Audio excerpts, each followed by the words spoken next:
que seguimos con, perdón, comienzo de nuevo, así queda grabado.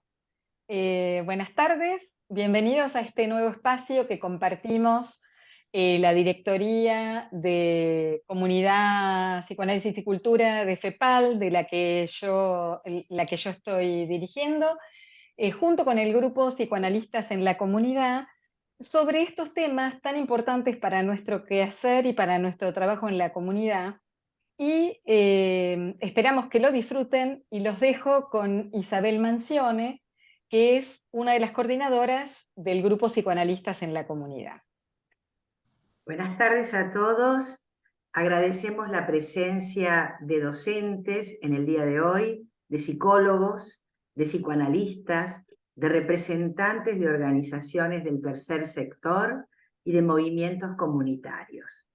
Nos vamos a presentar. Somos una red de psicoanalistas de diferentes sociedades componentes de FEPAL, a los que nos reúne los trabajos que realizamos en territorio, allí donde la vulnerabilidad se construye, donde las necesidades no atendidas denuncian los derechos descuidados.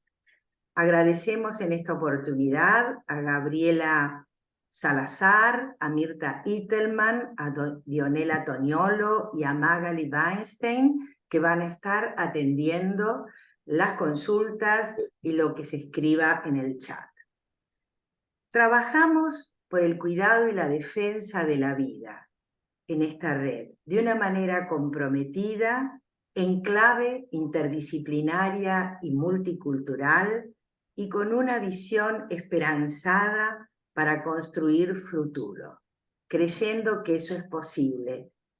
Como dicen algunos versos de Silvio Rodríguez, si no creyera en el deseo, si no creyera en algo puro, si no creyera en cada herida, si no creyera en lo que esconde hacerse hermano de la vida, si no creyera en quien me escucha, sería un eternizador de dioses del ocaso.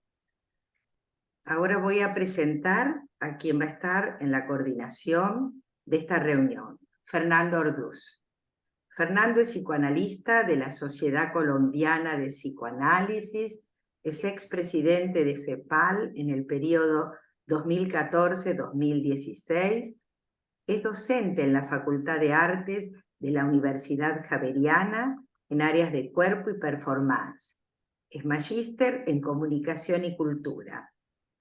Miembro del grupo COWAP en Latinoamérica, que es el Comité de Mujeres de la IPA, y del grupo de estudios de psicoanalistas en la comunidad. Fernando, buenas tardes. Hola, buenas tardes a todos y bienvenidos a este webinar, una mirada psicoanalítica sobre los fenómenos sociales discriminatorios. En esta oportunidad tenemos el honor de tener aquí a Néstor Karlinsky y a Moisés Lemlich para que hablen sobre este tema o alrededor de este tema. Voy a presentarlos. Néstor es médico, psicoanalista y psiquiatra.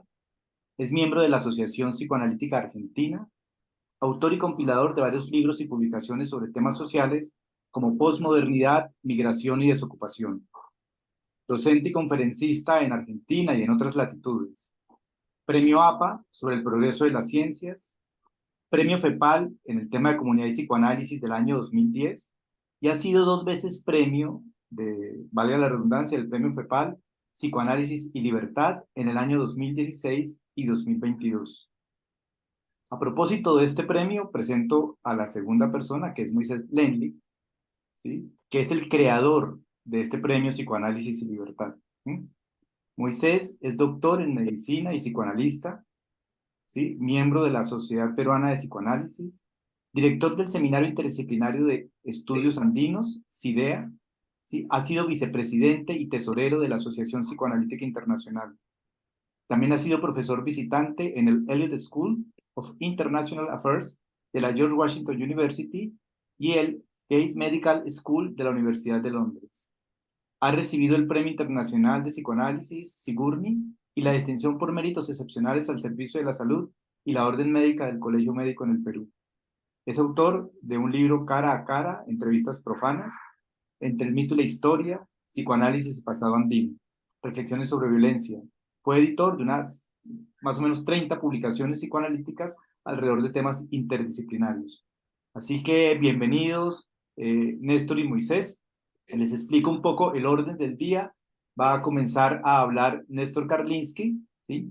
Después entrará a hablar Moisés Lenlich, y después abriremos el espacio para las preguntas en público.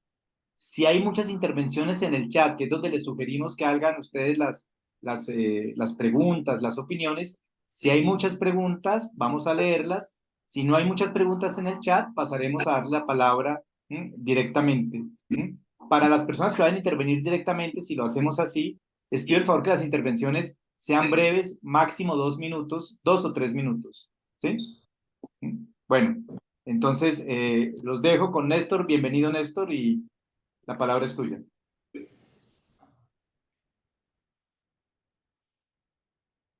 No sé. No se oye. No, Você está mutado, você está com o microfone fechado. Doctor Néstor, prenda el Néstor micrófono. tiene el micrófono cerrado, Néstor. Tienes el micrófono cerrado. Abrilo.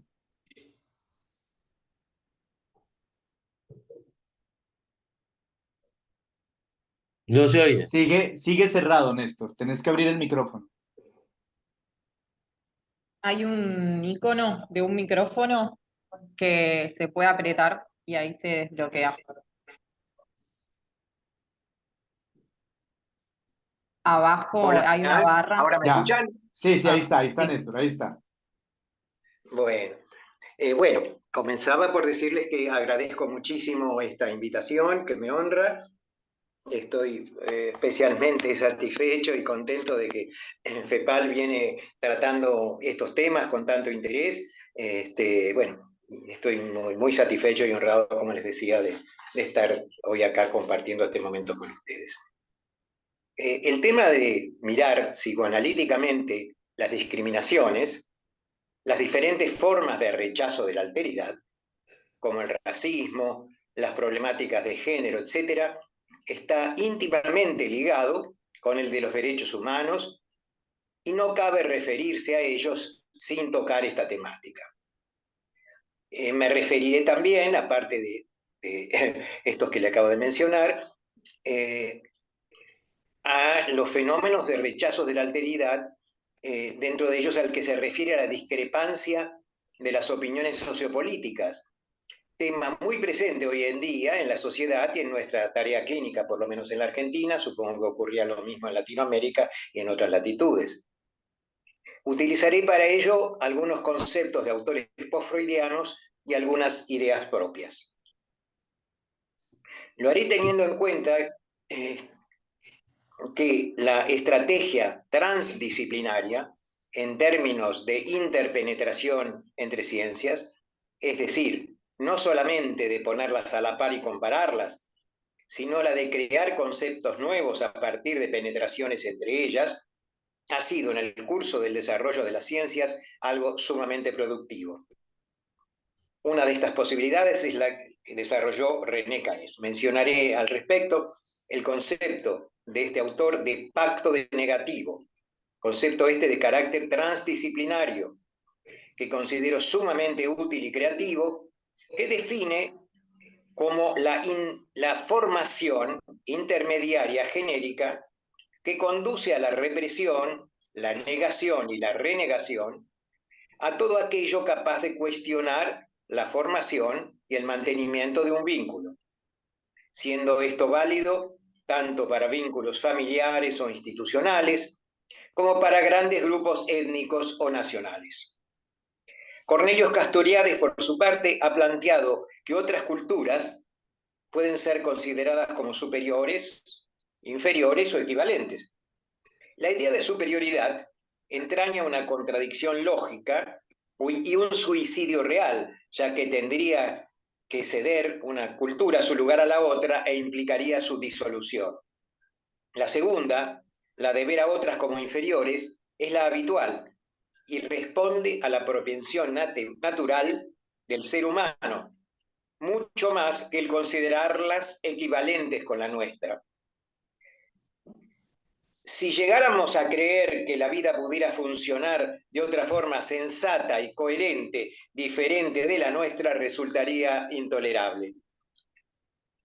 El racismo sería entonces la incapacidad de constituirse en sí, sin excluir al otro, desvalorizándolo, odiándolo o intentando destruirlo. El otro es peligroso, en tanto es imaginado como igual a nosotros. Otros aportes importantes han sido los de latinoamericanos como Yolanda Gampel, Silvia Matti, Berardi, Claudio Eseric, Viñar, Puget, etc., sobre las violaciones de los derechos humanos y otros fenómenos sociopolíticos. Me permitiré mencionar también algunas contribuciones nuestras, como las que hemos hecho sobre el efecto reparatorio de los juicios a los responsables del terrorismo de Estado en la Argentina, y una mirada también sociopolítica, desde la perspectiva psicoanalítica naturalmente, sobre la privación de trabajo. Otro concepto propio que venimos desarrollando es el de percepticidio, utilizado en un comienzo por primera vez en el 86 por Kuznetsov, que lo usó para aludir a la metodología de las desapariciones, efectuada en forma sistemática por el terrorismo de Estado en la Argentina. Nosotros pensamos que esta noción de percepticidio puede utilizarse para comprender hoy en día cosas tales como las técnicas masivas que circulan a través de los algoritmos y de las redes sociales y que anulan o modifican las capacidades perceptivas. Estas manipulaciones inducen preferencias artificiales a partir de afirmaciones falsas o fuera de contexto y se instalan en una superposición con deseos propios de los manipulados, haciendo desaparecer lo verdadero y constituyendo así una suerte de realidad sustitutiva. Grandes cambios históricos han producido desconcierto y necesidad de reacomodación. La era de cambio tecnológico, de globalización, la reciente pandemia, etc., viene produciendo cambios extremadamente rápidos que son sentidos como particularmente intrusivos y creadores de extremo desconcierto. La angustia que han producido conduce a un sistema que ataca y consigue fragilizar nuestra capacidad crítica. Se trata, naturalmente, de una manipulación a beneficio de quien la efectúa, un procedimiento consciente, facilitado, eso sí, por el sometimiento placentero, consciente o inconsciente de los manipulados. Para adentrarnos en este tema, comenzaré por referirme al concepto de ideología sociopolítica. En las ciencias sociales, este es visto como un conjunto normativo de emociones, ideas y creencias colectivas que son compatibles entre sí y que están especialmente referidas a la conducta social humana. Nosotros definimos la ideología sociopolítica desde una perspectiva psicoanalítica como el esquema organizador que articula nuestros deseos conscientes e inconscientes de cómo preferimos que funcione la sociedad. Esto implica una gama implícita de posibilidades individuales. La neutralidad del analista en cuanto a la ideología de sus pacientes sería posible en cuanto a las intervenciones que realiza, pero no en cuanto a sus sentimientos, que integran su forma de pensar. La ideología sociopolítica del analista es previa a conocer al paciente y puede ser muy opuesta a la de este último.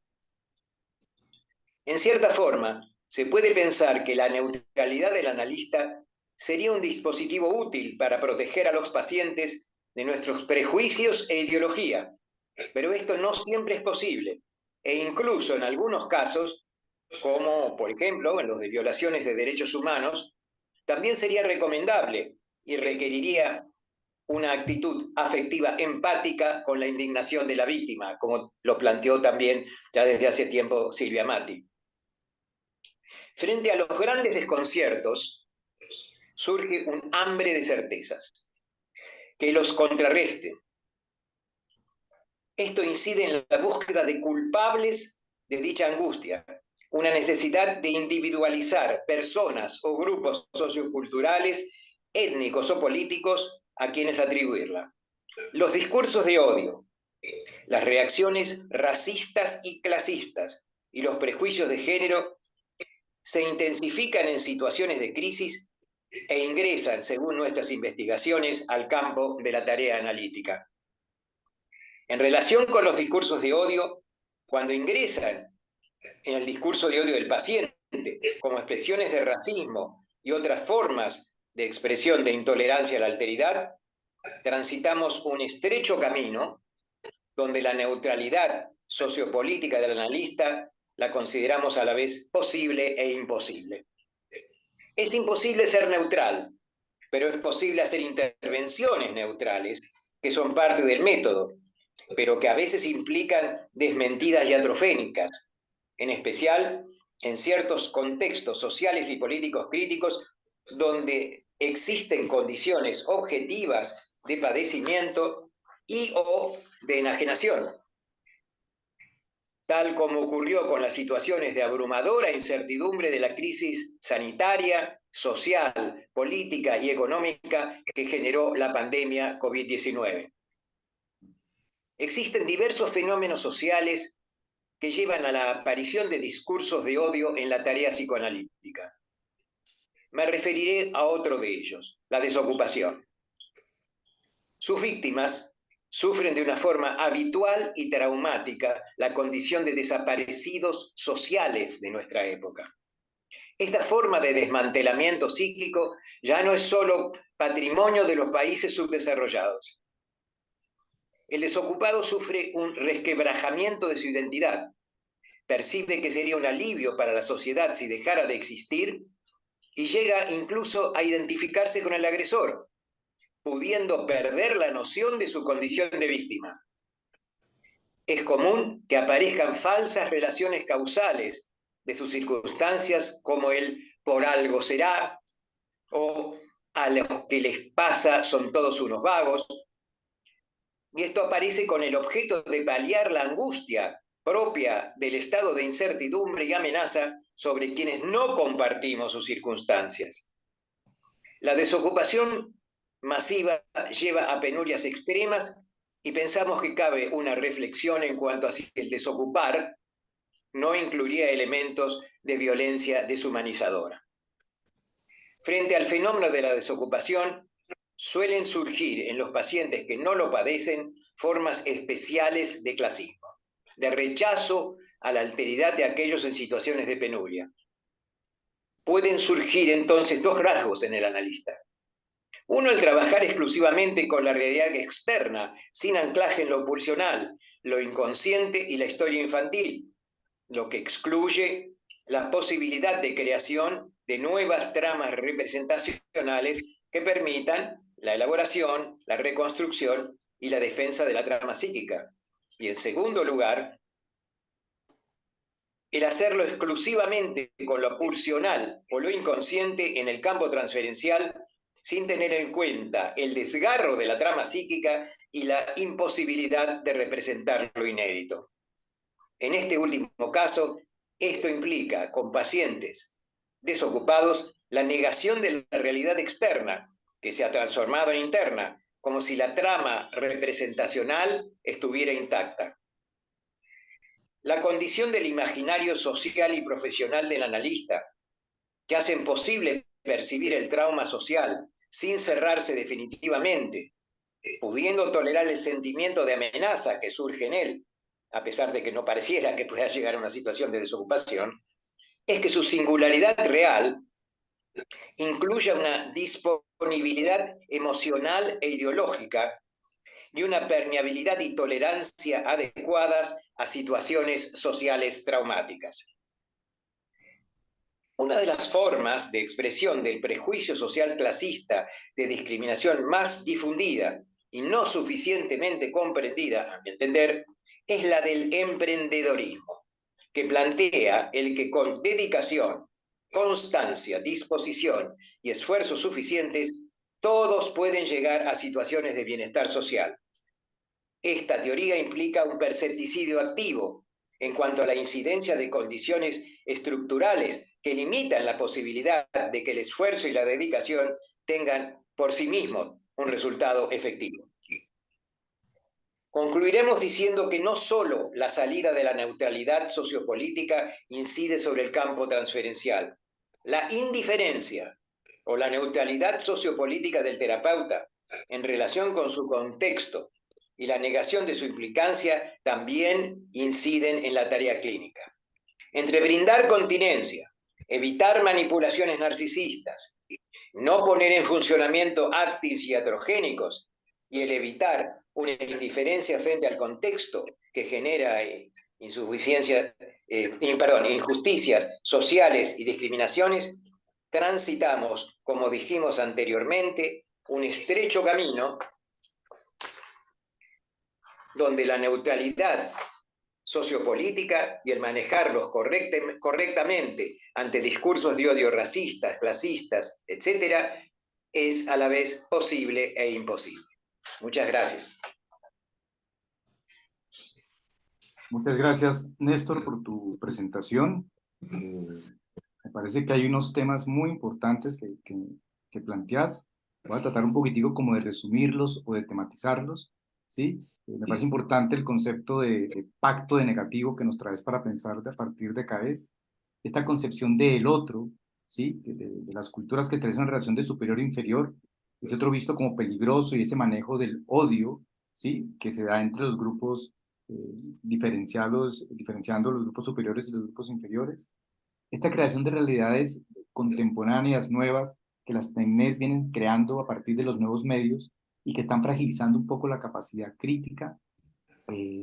Esta relación entre las ideologías sociopolíticas y la neutralidad. Esta idea que parece importante para pensarla, cómo es posible o imposible ser neutral. Esta forma de desaparecido social que me parece muy interesante que nos traes, ¿sí? El desocupado, ¿sí? Le agregaría estos niníes, ¿sí? De los que se han hablado también muchísimo, como una forma de desmantelamiento psíquico, que es una cosa que me parece importante. Esta relación entre la realidad externa y la realidad interna, ¿sí? Que yo veo un poco más desde un cierto extremo de pronto, esta negación que ocurre en los consultorios muchas veces, de que el afuera tiene algo que ver con el psiquismo, con el proceso analítico, ¿sí? Y la construcción de estos prejuicios sociales clasistas en relación a ese elemento inicial que planteabas del percepticidio activo. Lo digo como enumerando, ¿sí? Artificiosamente un poco tratando de resumir las ideas que planteaste aquí en tu trabajo. A partir de esto quisiera como pedirle unos comentarios al doctor Moisés Lenlich, pero antes de hacerle preguntas como particulares alrededor de los temas que planteó Néstor, quisiera que nos situara un poco en el origen de este premio que usted creó de Psicoanálisis y Libertad. ¿Sí? Un poco por qué la concepción de este premio y por qué con relación al concepto de libertad. Moisés. Ok, bueno, es una pregunta buena porque es difícil, ¿no? Como todo es multideterminado, ¿no? En primer lugar, una cosa muy personal.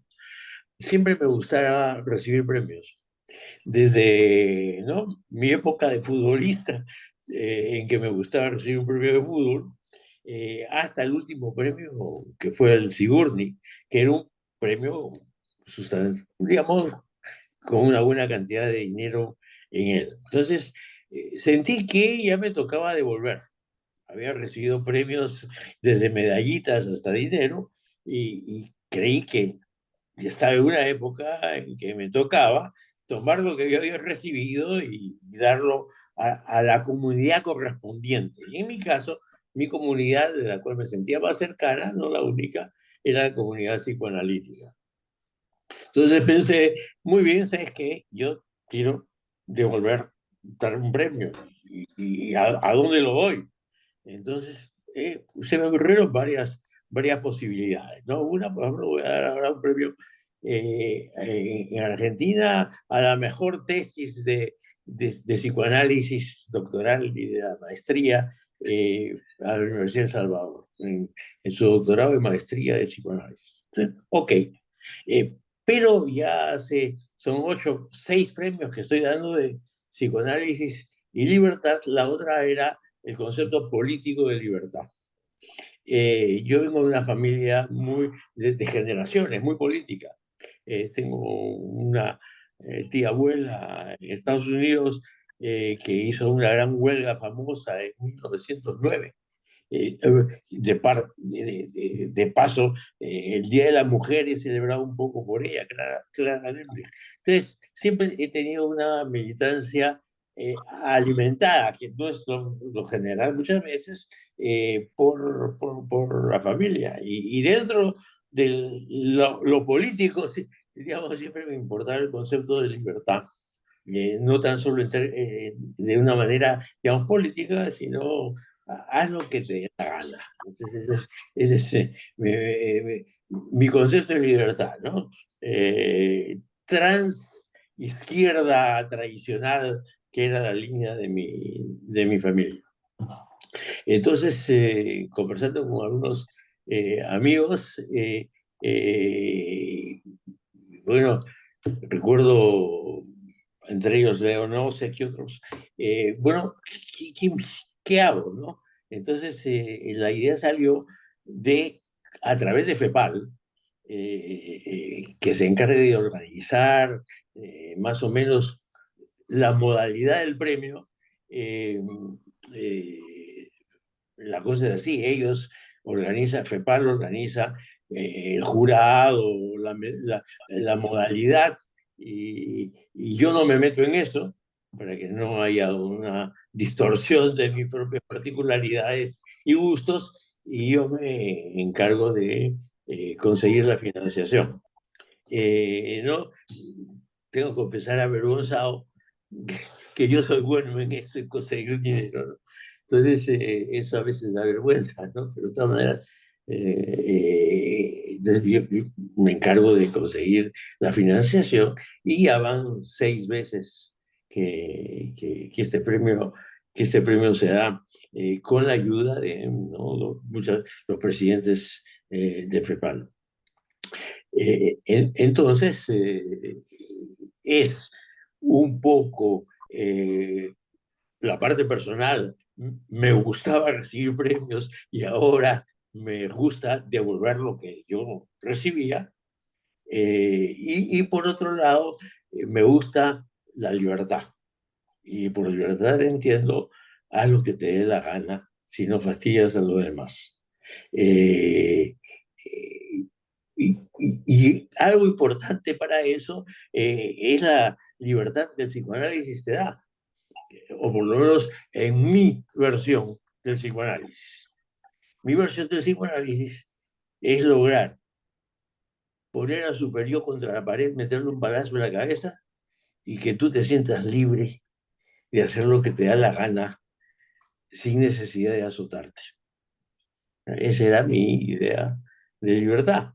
Ahora, tú lo puedes aplicar para ti, en términos de comerte el helado que te estás prohibiendo, o en términos sociales y políticos, ¿no es cierto? Tal como mucha gente, como Freud mismo, ¿no es cierto?, lo escribe en algunos de sus textos, ¿no? En un sentido u otro. Por ejemplo, en Malestar en la Cultura, de alguna manera él se ocupa de este tema, a pesar de que él ahí enfatiza el superior, pero de todas maneras se ocupó del tema, o El porvenir de una ilusión, o otros textos, ¿no es cierto?, vamos a decir sociales, como dice así el monoteísmo, que sé. Entonces, a mí me fascinaba la manera como Freud enfocaba eso, pero más me interesa la ruta que él abrió, y algunos de los seguidores en relación a la comprensión de los fenómenos sociales y políticos que abren el camino para la posibilidad de la libertad, que siempre significa lucha, ¿no? Porque la libertad no es algo, pues, fácil tampoco. Digo, tú tienes 2 enemigos cuando se trata de libertad: tú mismo, tus aspectos superióricos represivos, y dos, ¿no es cierto?, esto que es externalizado o en parte introyectado, qué sé yo, que son las represiones y los prejuicios, ¿no?, de la sociedad en general. Entonces, tú tienes que luchar tanto por adquirir tu libertad como colaborar, ¿no?, con la libertad del hombre, entre comillas, ¿no? Moisés, excúsame una cosita, quería Eso. hacerte Listo, se acabó. sí, una pregunta en relación Sí, a un planteamiento que me parece que sí, atraviesa sí. la exposición de Néstor. Néstor trae este concepto del pacto de negativo, ¿sí? Así es. Ya. Como esta formación intermedia que es un poco represión, un poco negación, un poco renegación, hacia todos aquellos elementos que cuestionan, de alguna manera, la formación y el mantenimiento de un vínculo. Y trayendo un segundo elemento de lo que él planteaba, porque yo sé que lo has trabajado, es como el odio, como el sentimiento de odio, como los discursos de odio ayudan a mantener, ¿sí? Como esta denegación, ¿sí?, de muchas formas sociales que emergen, ¿sí?, como en la trama cultural, que llegan a cuestionar ciertos elementos de lo instituyente, lo que ya está instituido, ¿sí?, y que no quieren realizar cambios, que no permite realizar cambios, que entonces deniegan a partir de estos discursos de odio cualquier posibilidad de transformación. Como que, ¿qué pensarías o qué pensás vos de eso a propósito del texto de Néstor? Mira, un autor que a mí me interesa, que se ha ocupado de esto, es Vamik Volkan, ¿no? Él es un turco chipriota que nació, ¿no?, en una Chipre de los descendientes de los turcos y los, ¿no?, musulmanes y los cristianos ortodoxos griegos vivían en una comunidad.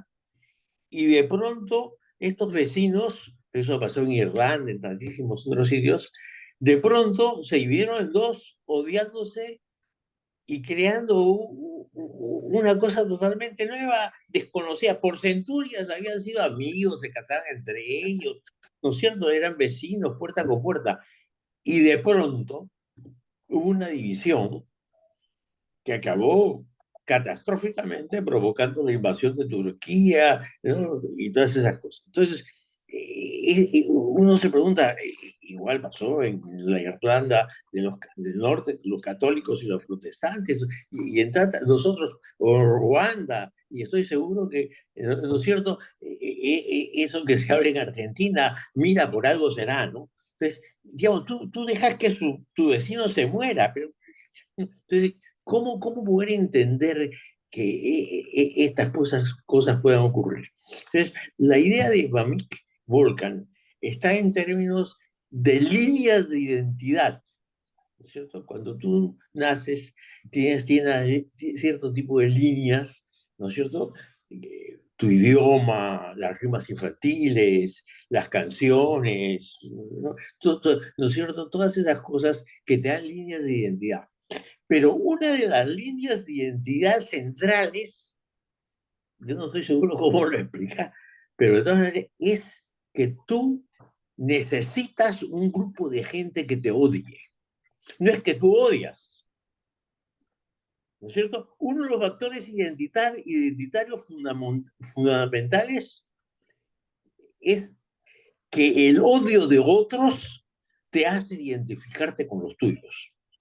Sin odio no hay una identidad grupal.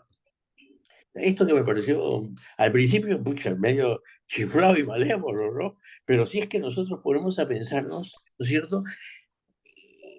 Ya, entonces, desde ese punto de vista, hay un momento en que tú te aglutinas, los chiprotes con su idioma, con su religión. A veces lo más importante es la religión, como los católicos y protestantes en Irlanda del Norte. A veces es la raza, ¿no es cierto?, como en Sudáfrica. A veces es la identidad nacional con de griegos y chipriotas, ¿no? Y así, no es que siempre sea, porque hay la creencia que la identidad racial, que es fundamental para los odios, es una identidad de pigmento, pero no puede haber identidades raciales que no son pigmentarias. Yo como judío lo sé, ¿no? A mí me van a identificar no por el color de mi piel, sino por ciertas características que los que me odian me atribuyen, ¿no? Entonces, yo digo, si es que no entendemos estas particularidades identitarias en que el odio es fundamental. No vamos a hacer nuestra chamba psicoanalítica, nuestra tarea analítica. Sí. Gracias, Moisés. Quería hacerle una pregunta a Néstor antes de abrir la palabra Sí. al público. ¿Sí? Sí. Es ver si puede desarrollar un poquitico más el concepto de neutralidad valorativa. Que a mí me parece que el concepto de neutralidad valorativa correspondió a una época donde el positivismo era reinante. Y que me parece que esa enunciación de Freud corresponde como a ese entorno cultural positivista del cual él, de alguna manera, era hijo, ¿sí? Sobre todo finales del 19, principios del 20. Vos lo cuestionás en tu exposición. Sí tiene cabida ese término, ¿sí? Hoy en día, vos lo expusiste, pero quisiera que un poco se lo pudieras desarrollar un poco más. Esa relación de la neutralidad valorativa, sobre todo para el trabajo en comunidad, y sobre todo para traer el título del premio Moisés, para un ejercicio de la libertad. ¿Podemos hablar de una especie de elementos científicos acríticos y ahistóricos? Néstor. Esto me lo decías a mí, ¿no es cierto? Me pedías un comentario. Sí, yo creo que sobre esto incluso Freud cambió mucho su forma de pensar.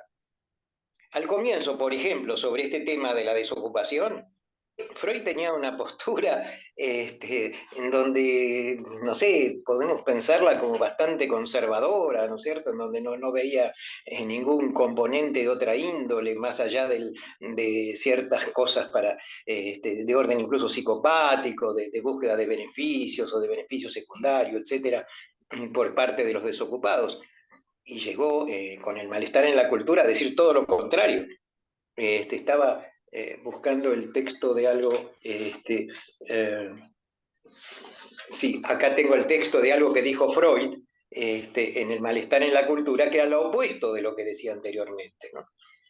Y dijo, ninguna otra técnica de conducción de la vida liga al individuo tan firme a la realidad como la insistencia en el trabajo, que al menos lo inserta en forma segura en un fragmento de la realidad, a saber, la comunidad humana.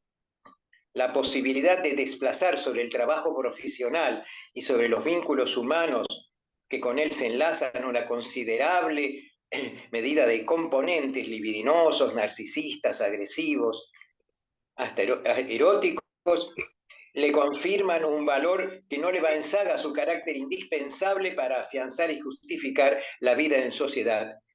Y bueno, esto es absolutamente opuesto a lo que decía anteriormente. Estoy teniendo una dificultad con, si me disculpan un minuto, voy a buscar nuevamente, creo que no me están viendo. Sí, sí te estamos viendo, Néstor, ¿Sí? te estamos viendo. ¿Me están Sí, viendo? sí, Bueno, yo no sí, los veo a oyendo ustedes, bien. pero bueno, si me ven a mí me conformo. Es decir, que este cambio respecto a incluir la idea de comunidad, bueno, ocurrió en el mismo Freud, ¿no es cierto? Me parece que estas cosas tan interesantes que has dicho, Fernando, y que también ha dicho Moisés, me llevan a pensar también en el concepto de libertad, como algo que, por ejemplo, Edgar Morin hablaba de que el concepto de libertad sin el concepto de comunidad es peligroso. Es decir, lleva a cualquier cosa. Pensaba que, bueno, eso hay que pensarlo en términos del neoliberalismo actual, ¿no?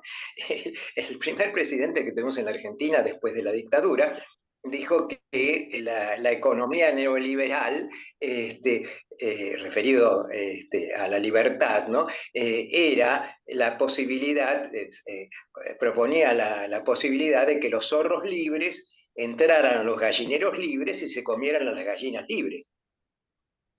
Creo que esto, bueno, así un poco en broma, hace mucho a este concepto de los que nos hablaba Moisés, ¿no es cierto? Es decir, que el concepto de libertad hay que ponerlo en relación con el concepto de comunidad para que tenga sentido, para que sirva, para que no sirva a aspectos destructivos del ser humano.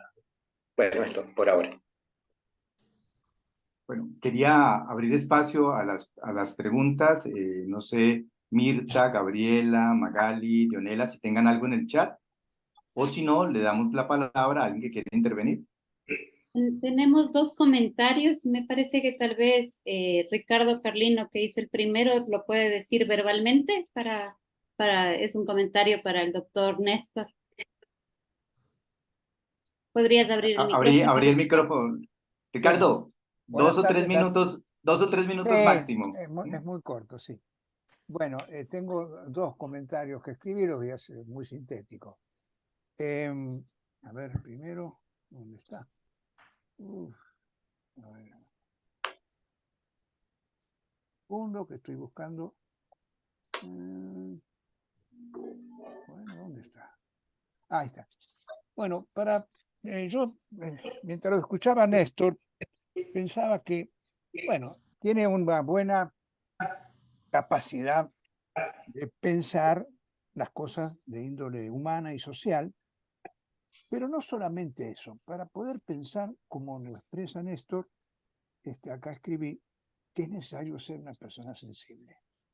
No es una actividad solo intelectual, sino es una postura afectivo-intelectual bien engranada.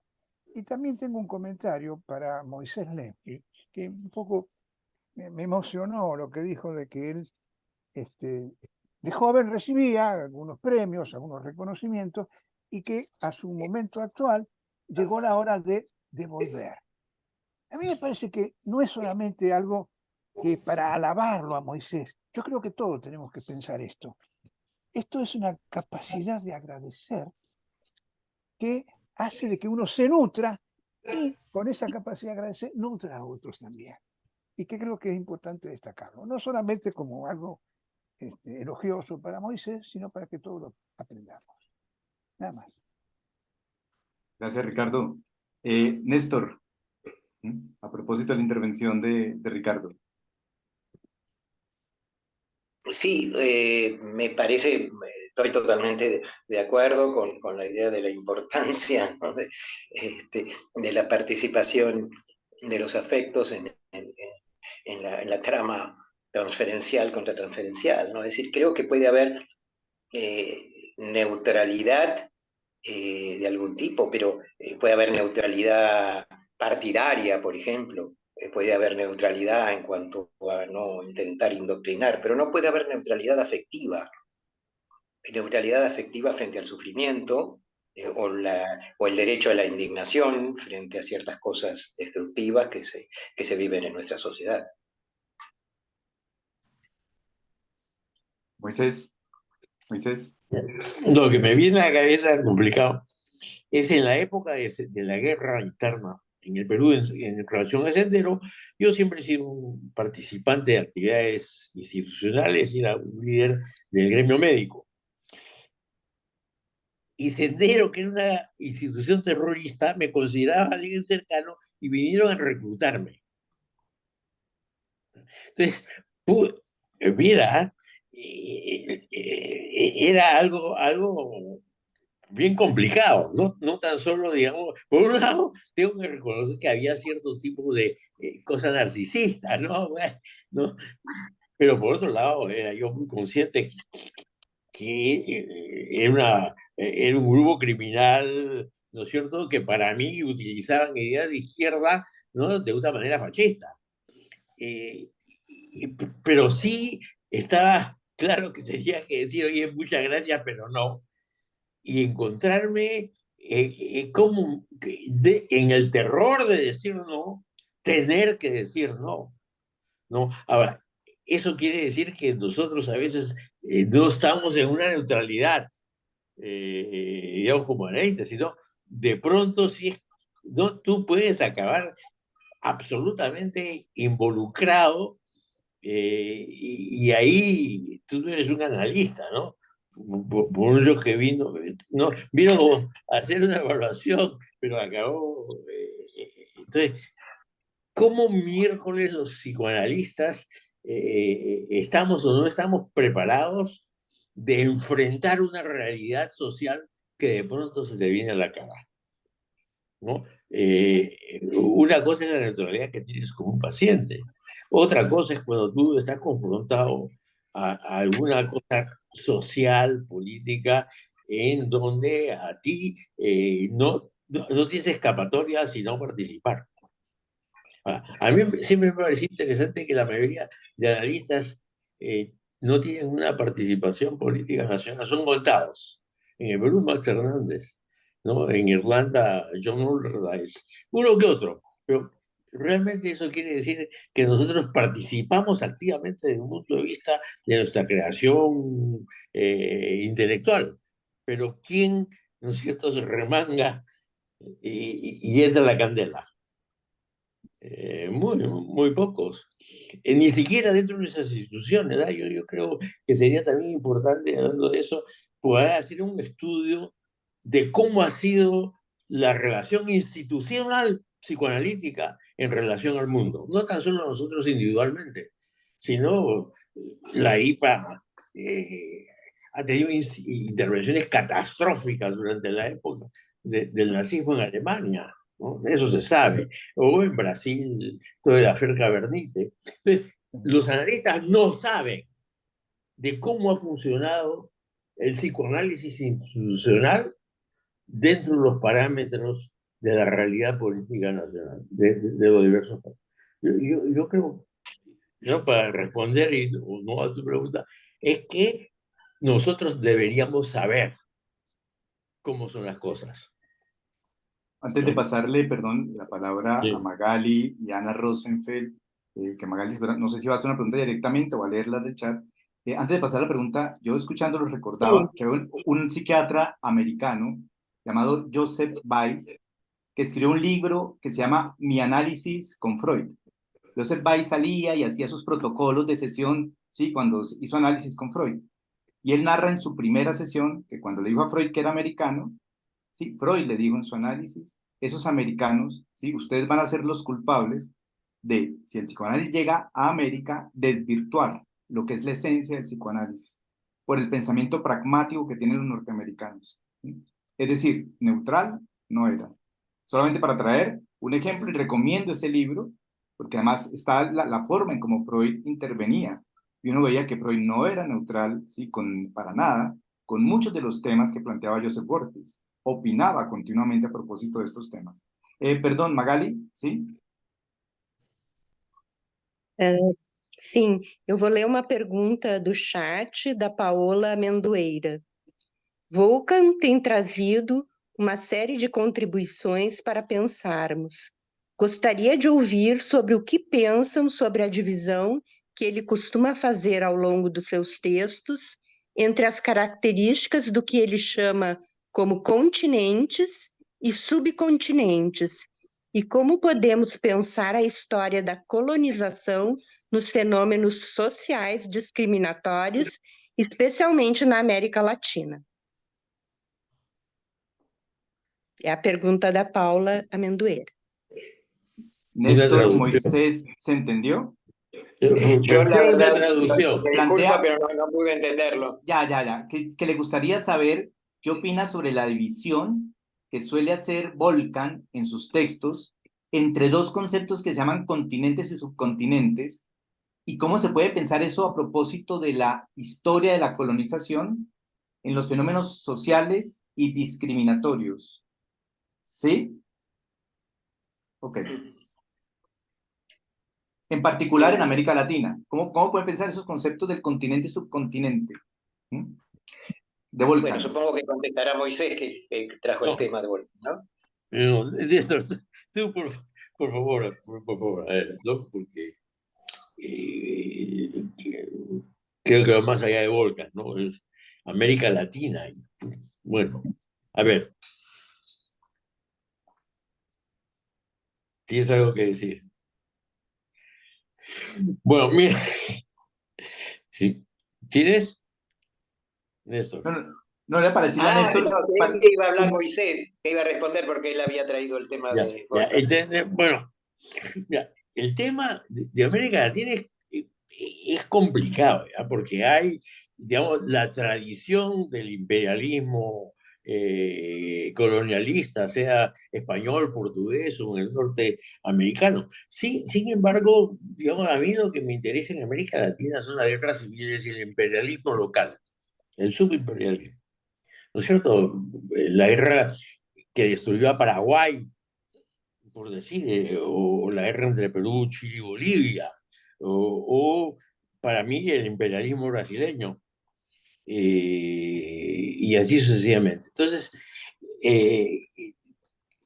esta clasificación de imperialismos, ¿no es cierto?, de afuera, coloniales, y nuestras propias peculiaridades nacionales, es algo que no se ha estudiado. Por ejemplo, ¿no?, para mí, que es un gran admirador y tengo mucho cariño y muchos amigos en Brasil,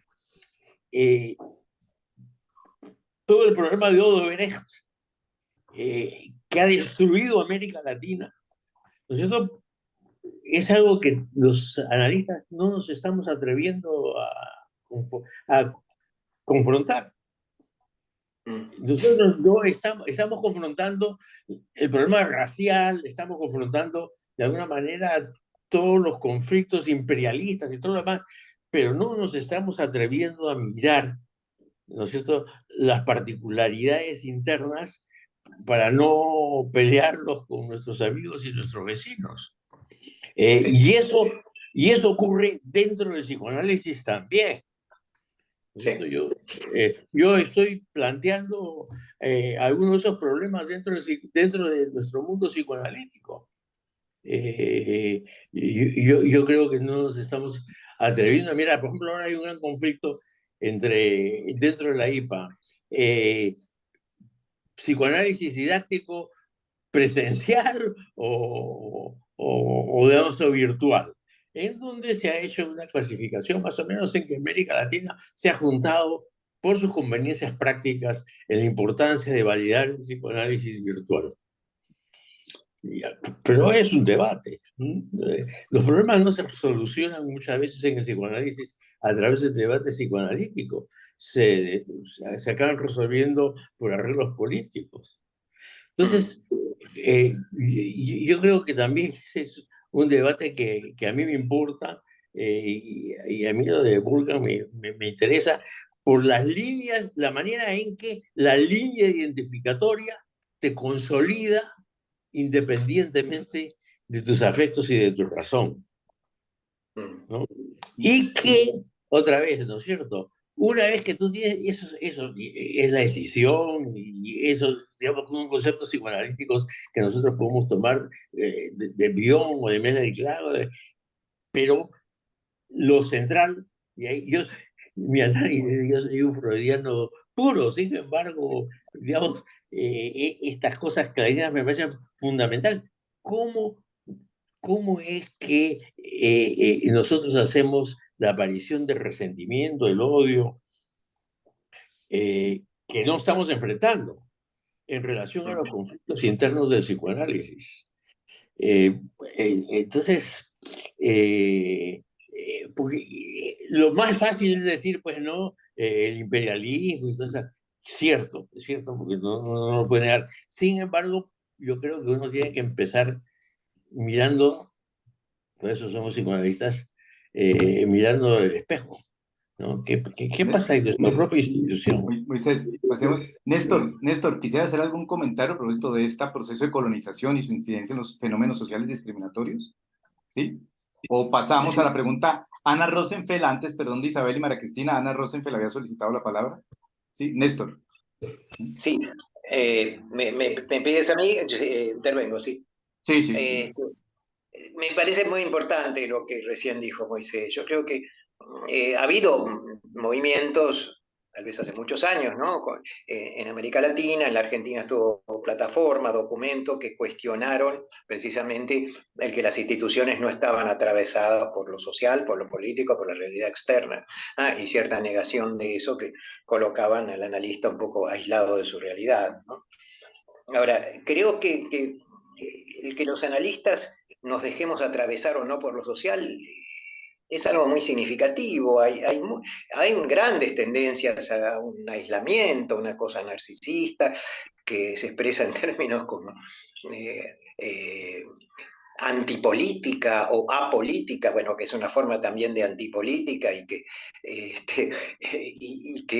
en realidad es una postura política también, ¿no? Es decir, la indiferencia del analista hacia los fenómenos de la realidad externa políticos muchas veces se confunden Y hablar psicoanalíticamente de aspectos políticos es tomado como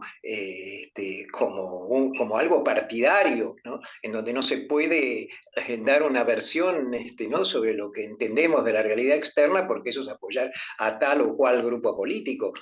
Y eso supongo que ocurre en otros países, en la Argentina ocurre, y como decía Moisés, para no quedar mal con nuestros colegas y nuestros vecinos. Es decir, porque yo creo que es fundamental para los psicoanalistas el dejarse atravesar por lo social. El dejarse atravesar por lo social, sin que esto implique, por supuesto, indoctrinamiento, ni tener o no militancia política, ¿no? Es decir, dejarse atravesar por lo social deja marcado, descoloca, hace pertenecer a un conjunto, implica subjetivación, siguiendo las leyes del conjunto, y creo que es fundamental el dejarse atravesar por lo social y que si no estamos negando una parte de nuestra singularidad real. Singularidad real es un concepto que hasta hace pocos años se usó muy poco, que estuvo en una nota al pie del epílogo de Dora, que lo tradujo Strachey como real peculiarity, y quedó en esos términos en la primera traducción que se hizo, pero luego López Ballesteros lo llamó singularidad real, que creo que es una traducción mucho mejor, y se refiere a todo lo fenoménico, y también instintivo, pulsional, características inconscientes que no se muestran, que no conoce el analista de sí mismo, y que influyen sobre el análisis y sobre nuestros pacientes, y que los pacientes perciben aparte. Y bueno, si los psicoanalistas nos dejamos atravesar por lo social, creo que estamos en muchas mejores condiciones de no participar de desmentidas dentro de la tarea analítica. Bueno, por ahora nada más. Gracias, Néstor. Voy a hacer una vuelta por Ana Rosenfeld, Isabel Manzioni y María Cristina Fulco, y después regresamos a ustedes dos. Ana. ¿Se escucha? Sí, sí, se escucha. ¿Se escucha? Sí. Bueno, en principio me parece muy importante que en este webinar se trate el tema de la discriminación a riesgo de ser discriminados. Pienso que es muy importante poder profundizar sobre lo que acontece en las instituciones psicoanalíticas, donde hablar de política es tabú, donde no se puede hablar o pensar diferente. Es como si hubiera una idea de la homogeneidad para ser todos amigos y llevarnos bien, lo cual me parece un craso error. Por otra parte, quiero contarle a Moisés Lemlich y a muchos colegas que están presentes que yo coordino un colectivo, un movimiento que se llama Psicoanalistas Autoconvocados, que bien podría llamarse Psicoanalistas Implicados, que ya tiene 8 años de existencia. En ese colectivo participa Néstor Carlisti y muchos otros colegas más. Nos reunimos precisamente en asambleas fuera de nuestras instituciones para analizar la realidad social y política local y en el mundo. Esto es un hecho importante. Es un hecho importante y lamento que no se pueda hacer dentro de las instituciones. Y está formado por psicoanalistas que pertenecen a distintas instituciones. Nuestro colectivo, además de donde también participaba Janine Puget, Vicente Gali, Rafael Paz, muchos prestigiosos psicoanalistas forman parte del mismo. También nos hemos movilizado en la calle los 24 de marzo para repudiar el terrorismo de Estado.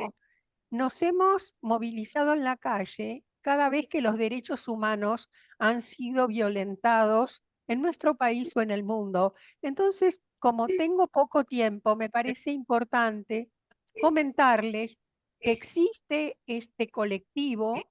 Están ustedes invitados porque hay colegas de Brasil, hay colegas de Perú, de México, de Israel, que forman parte del colectivo. Y este colectivo sacó este libro que se llama Ética, Política y Psicoanálisis, escrito por destacados psicoanalistas, y ha sido presentado en muchas instituciones. Sin embargo, no ha podido ser presentado en instituciones de la IPA. Bueno, nada más. Bueno, Quería agradecerles la gracias, intervención. Ana. Gracias, Ana. Muy Hablando amable. de la libertad, ¿verdad? Isabel. Bueno, muchas gracias Néstor y Moisés, porque no solo han traído conceptos, también emoción y sensibilidad, que me parece muy importante. Yo quiero mucho a mi país, pese a todo. Y un día me dio una alegría muy grande mi país. Fue el día que la Universidad de Buenos Aires, que fue la primera que lo promulgó, incluyó en sus planes de estudios que todo egresado debía pasar por una experiencia comunitaria. Yo creo que en nuestros institutos tenemos que hacer eso. Yo creo que ya está maduro el tema de la comunidad.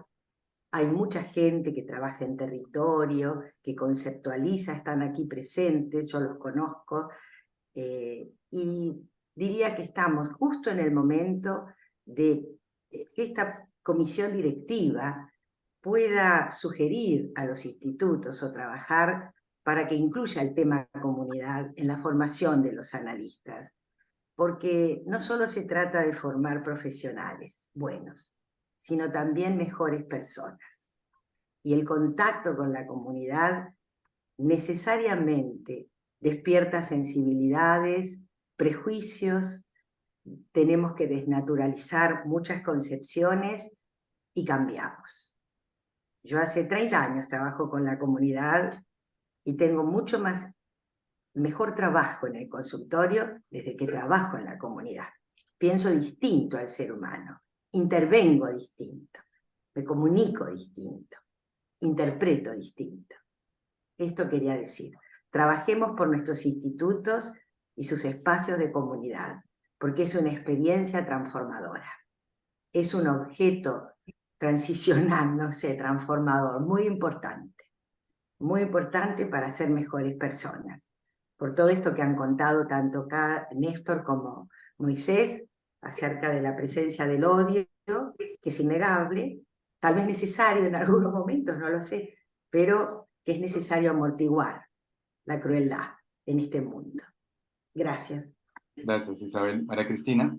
Muy Entonces, María breve. Cristina, perdóname, antes de que empeces, quiero recordar que María Cristina en su gestión hizo una edición de un libro Psicoanálisis Libertad, recogiendo todos los premios. ¿Estoy mal, María Cristina? ¿Estamos bien? Sí, acompañada de Moisés, ¿verdad? Ok. Editamos.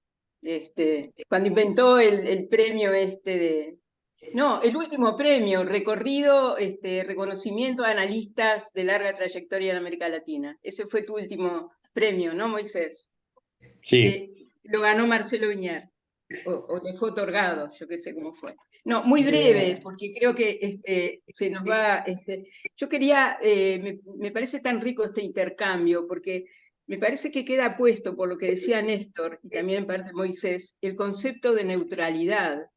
¿Acaso el analista puede ser neutro? Digo, aquello que decía Freud, que ocupábamos el lugar de la hoja en blanco donde el paciente escribía y uno recepcionaba, ¿no? Existe, a mí me gusta mucho más el concepto de abstinencia. Digo, ¿qué hace uno con todo lo que siente en la sesión analítica, con todas las pasiones, con todo lo pulsional que surge, ¿no? Y yo creo que me parece más un concepto clave el de abstinencia que el de neutralidad. Y esto me lleva a preguntarles a los dos qué piensan sobre la postura, las posiciones neutras de las sociedades psicoanalíticas frente a los fenómenos sociales en los que están inmersos, porque es histórica justamente esta cierta necesidad de abstinencia, de no participar, de no pronunciarse, ¿no? Ahora, después de las dictaduras tremendas que tuvimos en América Latina, en muchos lugares se hacen periódicamente manifestaciones reclamando el lugar de los desaparecidos, los nombres. Sin embargo, es yo diría, a mí a veces me parece, voy a decir algo muy personal, escandaloso y ruidoso el silencio de las instituciones psicoanalíticas frente a hechos sociales tan brutales. Podíamos pegar un salto al norte y cuando a los mexicanos que pasaron la frontera separaron a los niños, por ejemplo, de sus familias, ¿no? Y bueno, y si puede el analista no estar atravesado por lo social, el asunto que hace él con eso, dentro del consultorio, fuera del consultorio, y lo último que me junto con Isabel, hace tiempo que nosotros, hace más de 5 años que se planteó en un consejo de presidentes la necesidad en la formación de poner seminarios curriculares en la comunidad. Creo que en América Latina, después de 4 años, solamente 2 sociedades integran seminarios curriculares en la comunidad, que hacen parte, me parece a mí, de la adquisición de la identidad analítica. Termino acá porque da para hablar mucho. Gracias, Armando. Tenemos 12 minutos más o menos. Va Vania y Ricardo Carlino, y después damos la palabra a Moisés y a Néstor para que cierren. Vania y Ricardo. Corto, por favor, Vania y Ricardo. Vania. Ricardo não quer falar antes? Bueno, sí, voy a ser muy breve, sí. Voy a retomar lo que trajo Néstor y lo que recién abordó Cristina. ¿Es posible no estar atravesado por lo social? Es una concepción negacionista total. Nosotros somos seres sociales, gregarios. Ni un autista, ni un psicótico que tienen poca conexión con la realidad están aislados de la realidad. De manera que negar eso es estar un poco ciego. Es como si con los 10 números decimales sacáramos 2 o 3, no podríamos hacer las cuentas. Y eso es lo que sucede. Cristina acaba de citar, bueno, sociedades psicoanalíticas, antes Moisés habló de la época de los nazis. ¿Por qué? Porque estamos como enfocados en el mundo interno. Sí, existe, ¿cómo no existe el mundo interno? Sí, pero si yo a los 10 números del 0 al 9 le saco 2 o 3, ya no voy a poder hacer las cuentas. Y eso es lo que pasa. Yo no sé si son negacionistas o son ciegos. Bueno, algunos son negacionistas, pero otros son ciegos y creen que el mundo interno es todo la tarea de un analista, y entonces la tarea social es importante para nuestra formación, para nuestra sensibilidad y para nuestra comprensión. No es un regalo a la sociedad, es una necesidad que tenemos para tener la globalización de los temas humanos. Bueno, nada más. Bem, boa tarde. Boa tarde. Eu fiquei pensando o seguinte. Pronto. Eu fiquei pensando o seguinte, realmente Freud, a primeira vez que ele vai falar do ódio como constitutivo do ser humano é quando ele fala da neurose obsessiva.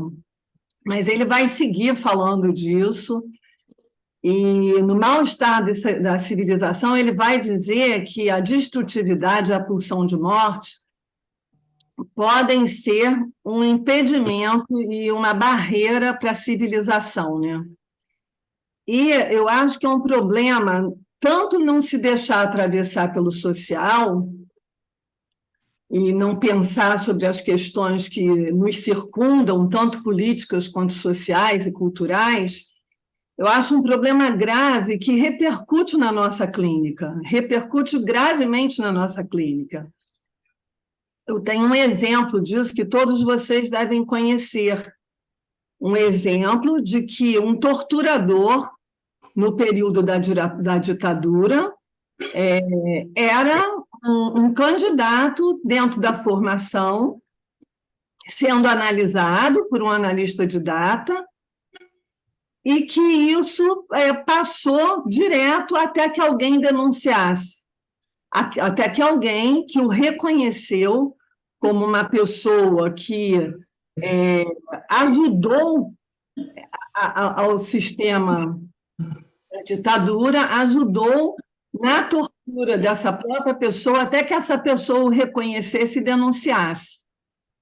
E eu acho que quando acontece uma coisa grave como essa, de ter um torturador fazendo formação e um analista didata, de alguma forma, ali escutando, eu acho que a gente tem que parar e pensar nos problemas atuais, até que ponto a gente não se cega e nega problemas graves que acontecem com a sociedade por essa tal neutralidade, né? Dita neutralidade, que eu acho que é antipsicanalítica.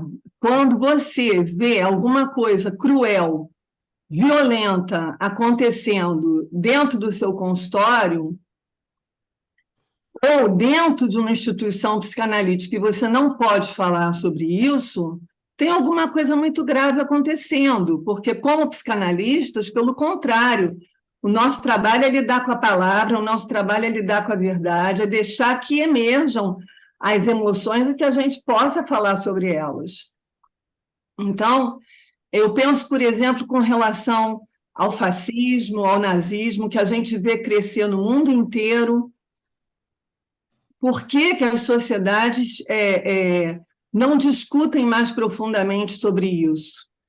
E acho que, hoje em dia, algumas sociedades vêm se debruçando sobre o assunto. Eu acho que essa mesa é uma constatação de que isso tem sido falado e trabalhado, mas se a gente olha para o nosso perfil, se nós olhamos para o perfil do psicanalista, publicado inclusive pelo próprio Moisés Lenis, ele fez um trabalho em que ele diz que o psicanalista, baseado numa pesquisa feita na gestão do Roberto Serpella, no qual ele diz que o psicanalista, o perfil do psicanalista da FEPAL são mulheres de 64 anos, brancas, classe média, em geral metropolitanas, e isso não causar estranhamento em nós. Quando vivemos na América Latina, que foi colonizada, e por ter sido colonizada, teve escravização, e hoje em dia tem os povos originários, indígenas, tem as populações negras, que não têm acesso às nossas formações. E isso não ser uma questão, e isso não causar incômodo. Quando a gente vê que isso não causa perplexidade, que isso não causa assombro, a gente tem que pensar o que está acontecendo com a gente, porque isso acontece dentro do nosso consultório também. Eu lembrei um episódio que aconteceu no Rio de Janeiro. Vania, es que tenemos solamente 5 minutos para el cierre, entonces quisiera que Moisés y Néstor opinaran. Perdón, Carlos, Diana, Elian, si tenemos tiempo. Eu ia contar um fragmento. Eu encerro aqui. Dale. Néstor, Carlos y Néstor, Moisés, si quieren opinar a propósito del tema, bueno, de las preguntas, cuál quieren retomar. Sí, con mucho gusto. No sé si prefiere antes Moisés. No, sí, nomás, por favor. Sí, creo que es muy importante pensar este tema de qué está pasando con las instituciones psicoanalíticas en un momento muy difícil de la humanidad, ¿no es cierto? Donde hay, bueno, ya no se puede negar la destrucción que está ocurriendo del planeta, porque ya le ocurre, ¿no? Hay 40 millones de personas con parte de su cuerpo bajo el agua en Pakistán, digamos, ¿no? Ya no se puede negar tanto, pero se sigue negando, se sigue negando. En la las instituciones psicoanalíticas siguen no incorporando, no dando a sus escritos, a sus dichos, cosas que muestren lo que está ocurriendo en una realidad que incide sobre el psiquismo de nuestro paciente y de nosotros mismos. Pensaba, por ejemplo, ¿no? Bueno, en la Argentina, bueno, ha habido algunas instituciones han participado más que otras, pero creo que también ha habido cierto negacionismo institucional. He visto muy poco de reacciones frente a los discursos de odio en las redes sociales y en el periodismo, que han llevado, yo estoy convencido que han tenido que ver con que se llegara a la posibilidad de un atentado que por milagro no mató a la vicepresidenta. Y bueno, yo creo que es importante que las instituciones y que los analistas nosotros mismos nos demos cuenta de eso, que nos demos cuenta, por ejemplo, de algo muy obvio. Es decir, Ferenczi en el 29 pronosticó la subida del fascismo. Ahora no se necesita ser ningún visionario como él para pensar en la Argentina algo muy, muy explícito, que estamos en grave riesgo dentro de unos meses que suba el fascismo al poder, una especie de neofascismo explícito, que está haciendo todo tipo de manifestaciones a favor de los torturadores y de la dictadura. Entonces, bueno, mi expectativa es que actividades como esta que estamos haciendo hoy contribuyan de alguna forma a llamar la atención sobre que nuestras instituciones tienen que dar más lugar al pensamiento político y no desvirtuarlo como que fueran posturas partidarias. Bueno, nada más que eso. Gracias, Néstor. Moisés, 2 minutos porque tienen que cerrar Carlos Tehuel y Nica. Okay. 2 minutos.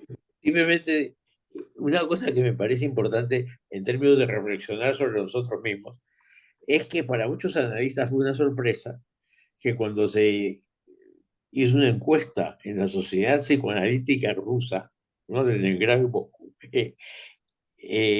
¿cómo se llama? San Petersburgo y Moscú, todos los analistas rusos están de acuerdo con Putin y con la invasión en Ucrania. No sé si ustedes sabían eso. Para decir, ¿no es cierto?, que es relativa. Es la manera psicoanalítica de ver las cosas. Eso es uno. Dos, lo que decía Vania en relación al torturador. Tomó como 20 años para que pueda hacer la IPA a través de Horacio Echegoyen en una acción.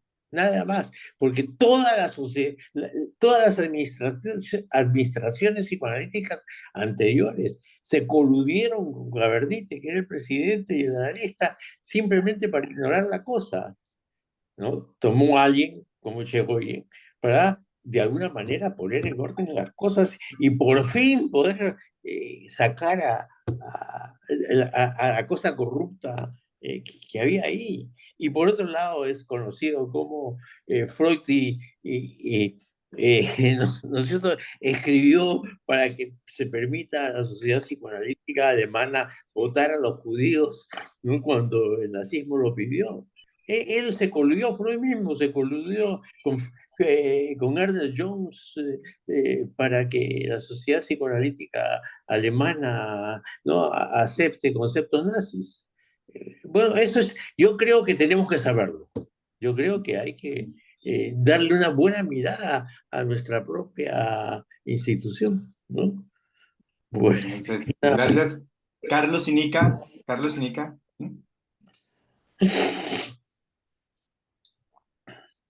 Bueno, sí, ya estamos sobre el final. Realmente muy, pero muy interesante, importante esta actividad de webinar.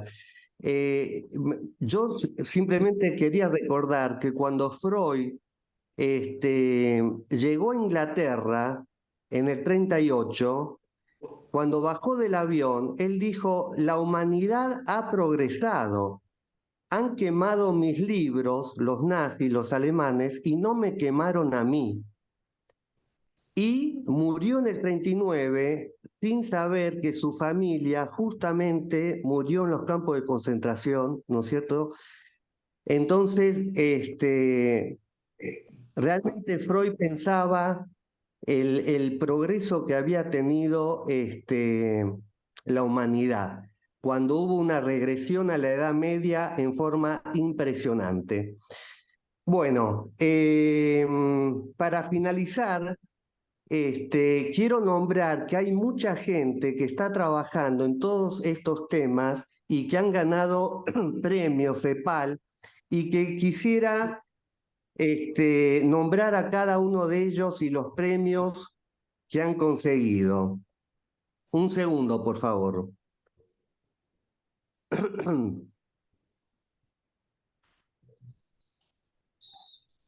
Bueno, hay muchos miembros de acá, de APA, SAP y ABDEVA, un trabajo sobre neutralidades que participó Rubén Zuckerfeld, Raquel Sonis, Alcira Baldín, Susana Voss, Olga Cartañá, Marita Cayupán, Juan Falcone, Ricardo Frigerio, Nilda Rodríguez Rafaeli, que tengo que decir que lamentablemente hoy hemos despedido a Nilda después de haber sufrido una enfermedad muy horrible, y lamentablemente hoy ha partido y la hemos despedido. Bien, otro trabajo sobre desocupación que participó Guillermo Rubinstein, Olga Belmonte Lara, Susana Voss, Juan Carlos Falcone, Juanita Gutman, Perla Bernick. Y un trabajo sobre efectos reparatorios de los juicios al terrorismo de Estado, donde participó Rubén Zuckerfeld, Raquel Sonis, Hugo Bianchi, Amalia Calvo, Juan Falcone, Ricardo Frigerio, Margarita Pavón y nuevamente nuestra querida Nilda Rodríguez Rafaeli. Entonces, indudablemente, que a pesar que las instituciones estamos criticando que no participan institucionalmente en la cuestión de la comunidad, pero sí vemos que hay muchísimos psicoanalistas que estamos trabajando en forma individual o grupal para llevar adelante trabajos tan importantes como los que he nombrado. Nada más, gracias. ¿Puedo mencionar algo, Fernando? Fernando? Estamos pasados de tiempo, pero por favor, o sea, sí, muy breve, Néstor, muy breve. Y agradezco mucho el que se hayan mencionado todos estos nombres. Estos son los grupos que yo coordiné, pero por motivo de tiempo no había nombrado a todos los colegas, y agradezco mucho ahora que hayan sido nombrados. Elian, ¿vas a decir algo? Eu queria só agradecer a você, Fernanda, Moisés, ao Nestor, a todos aqui, Isabel, Diana, Vânia, Joyce, a FEPAL, por estar, né, junto com a gente nesse momento, pensar questões tão importantes. E diante do... Só agradecer mesmo a todos. Com certeza esqueci de alguns, que todo mundo está ajudando a gente nessa webinar. E a presença de vocês é fundamental para a gente poder pensar, continuar pensando juntos. Muito obrigada a todos. Muchas gracias, Nica. Y muchas gracias a todos, sí, por su presencia en esta webinar. Sí, al Grupo de Psicoanálisis y Comunidad, al Departamento de Comunidad y Cultura de FEPAL, a Vania y a Joyce por toda su gestión. Muchas gracias. Gracias a vos, Fernando, por toda esta coordinación. Chao, chao. Chao. Y muchas gracias, y la verdad que un placer participar con estas exposiciones y con todo el público y con las autoridades que por supuesto nos ayudaron y nos acompañaron. Gracias, Isabel, por toda la coordinación y organización. Gracias. Y yo también agradezco muchísimo el haber podido participar en algo tan valioso como esta reunión, realmente. Muchas gracias. Até breve.